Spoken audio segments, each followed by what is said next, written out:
of the divinity that this world is. There's so much beauty here.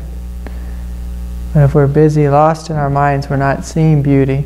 We're just seeing our projection of our own insanity. I really like the word insanity. It seems to be such an accurate definition of what happens when we give ourselves to our mind. And so this is our invitation, is to allow there to be no division at all between us and the rest of life. No division. Like none.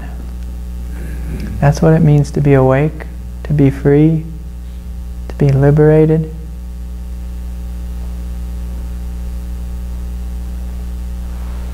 Is to step into this place of non-division.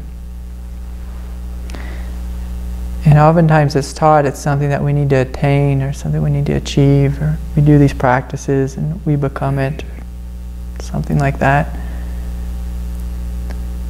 But it's actually our nature. It's who and what we are already.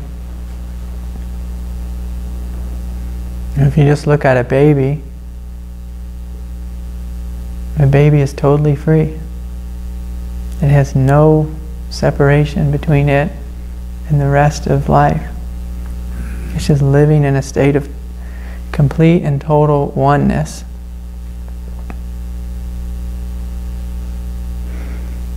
And then of course at some point developmentally the mind comes forward, which isn't a bad thing because the baby needs to learn how to grow up and function in the world.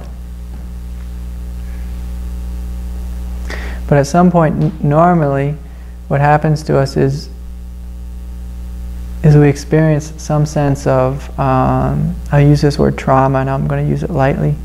We experience some sense of trauma, and in that moment of trauma our ego comes forward, it's created,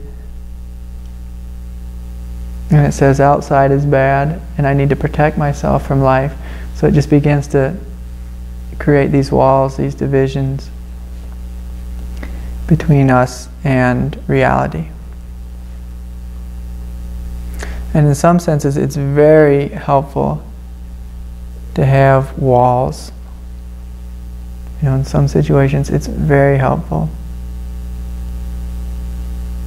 But what normally happens is we experience a moment of pain and a wall goes up, and then 30, 40, 50 years go by and the wall is still up. You know, I was speaking last week about projection and how I had run into an old friend, and how this old friend had just a wall up between me and them.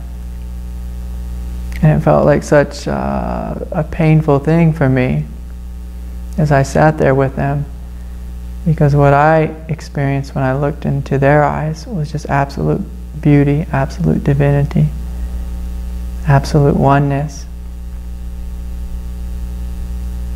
But it's because I wasn't living in the past. I wasn't living in all my ideas of this person.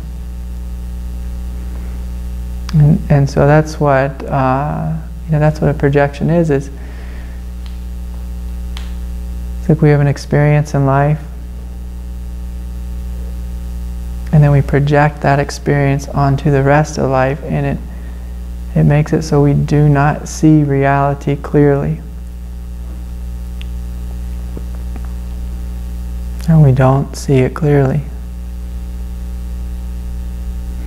And when we don't see life clearly, we suffer. We experience so much pain. And that's one of the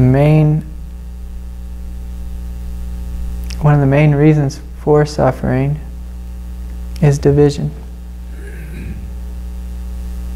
You know, as soon as there's an us and a them, as soon as there's division, we are automatically cut off from the oneness and unity that we already are all the time. And we can look at a sunset and just experience this wonderful unity, this wonderful openness, this wonderful divinity.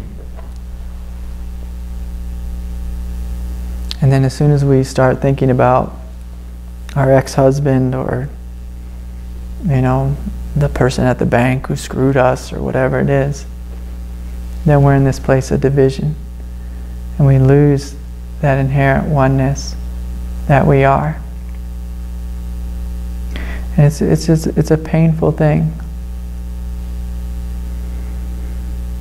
And some people spend their whole life in division and have no idea that there's a different way to live, a different way to be, a different way to meet reality.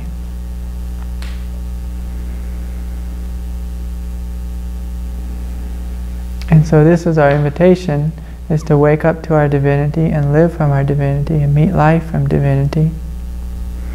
And as we wake up and discover the divinity within ourselves, that's one of the reasons why we sit in meditation, is because it tends to be easy in meditation to discover our radiance, our divinity, our beauty, our wonder, our spaciousness.